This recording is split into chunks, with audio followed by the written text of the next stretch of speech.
સુરત મહાનગરપાલિકાની આજની સામાન્ય સભામાં અયોધ્યા રામ મંદિર પ્રાણ પ્રતિષ્ઠા મહોત્સવની ગુંજ સંભળાઈ હતી। સુરતમાં નગરપાલિકાની આજની સામાન્ય સભા પહેલા ભાજપ અને આપના કોર્પોરેટરોએ રામ નામ લખેલા કેસરી ખેશ પહેરીને આવ્યા હતા। ભાજપના કોર્પોરેટરોએ સામાન્ય સભા પહેલા હનુમાન ચાલીસાના પાઠનું પઠન કર્યું હતું। ભગવાન રામના પ્રાણ પ્રતિષ્ઠા મહોત્સવને લઈ આજે આમ આદમી પાર્ટીના કોર્પોરેટરોએ પણ ભગવા ધારણ કર્યો હતો।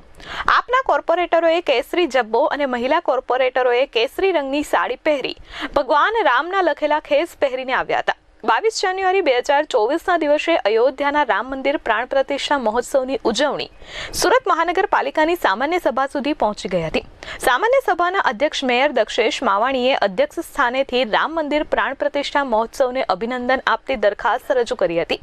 સુરત મહાનગરપાલિકાની સામાન્ય સભા શરૂ થઈ તે પહેલા સ્વચ્છતા એવોર્ડ સાથે ભાજપના કોર્પોરેટરોએ ફોટો સેશન કર્યું હતું। થોડી જ વારમાં ભાજપના તમામ કોર્પોરેટરોએ એક સાથે ઊભા થઈ હનુમાન ચાલીસાનું પઠન કર્યું હતું। સ્વચ્છતા સંરક્ષણથી લઈ અન્ય એવોર્ડની આસપાસ ઊભા રહી મેયર વિપક્ષના કોર્પોરેટરોએ ફોટો સેશન કર્યું હતું। વિપક્ષે પણ સમગ્ર દેશમાં સુરત શહેર સ્વચ્છતામાં નંબર 1 આવતા સફાઈ કર્મીઓ અને અધિકારીઓની કામગીરીને બિરદાવી હતી। ત્યારબાદ સભા શરૂ થઈ હતી।